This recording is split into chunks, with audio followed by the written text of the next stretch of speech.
Karong adlaw nakatakdang ipagula sa International Criminal Court ang desisyon labot sa apela ni kanhi Pangulong Rodrigo Duterte nga walay jurisdiksyon ang ICC sa iyang kaso.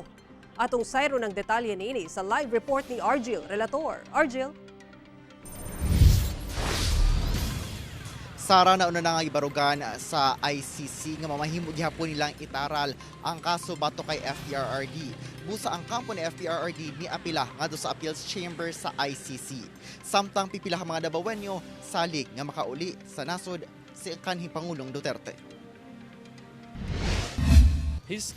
Sumala sa depensa, wala na'y jurisdiksyon ang ICC kang kanhi Pangulong Rodrigo Duterte sanglit mikalas na ang Pilipinas sa Rome Statute nga mo'y nagmugna sa ICC.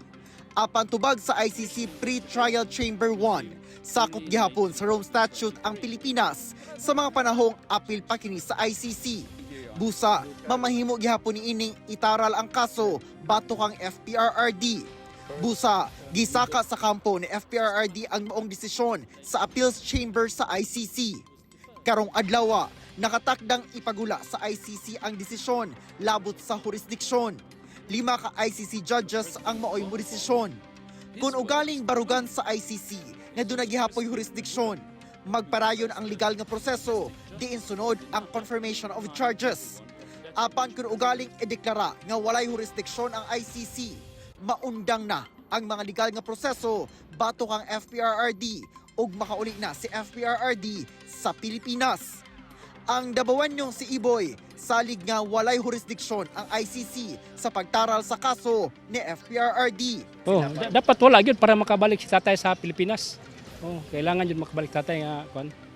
Dapat dili sila mo kuan kay dili man nila kuan ang Pilipinas gud. Dapat makabalik si tatay, walay visa gyud na ilang kuan. Nagol punta kay ato man ang tatay diri sa Davao gud. Ato nang amahan diri sa una, dugay ko na sa tuwa diri. Ug say mga kagulanan sa Davao nga kuan, kita tanan apil man ta kay Dabawenyo man ta. Buot sa pipila ka Dabawenyong among nakahinabi nga makaulit na gayod si FPRRD sa Davao City. Gusto din na magawa si Duterte.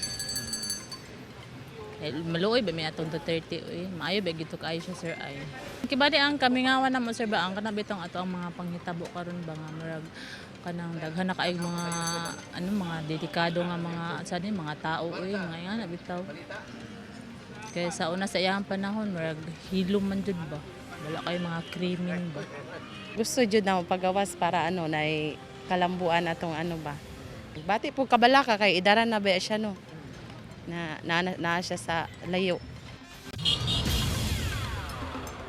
Sara, baguhay lang nag-abli ang courtroom sa ICC o sa karong mga oras para niya ginabasa ang desisyon. Katong ginahulat kung i-grant ba sa ICC ang apela sa kampo ni FPRRD batok sa jurisdiksyon sa ICC sa Pilipinas.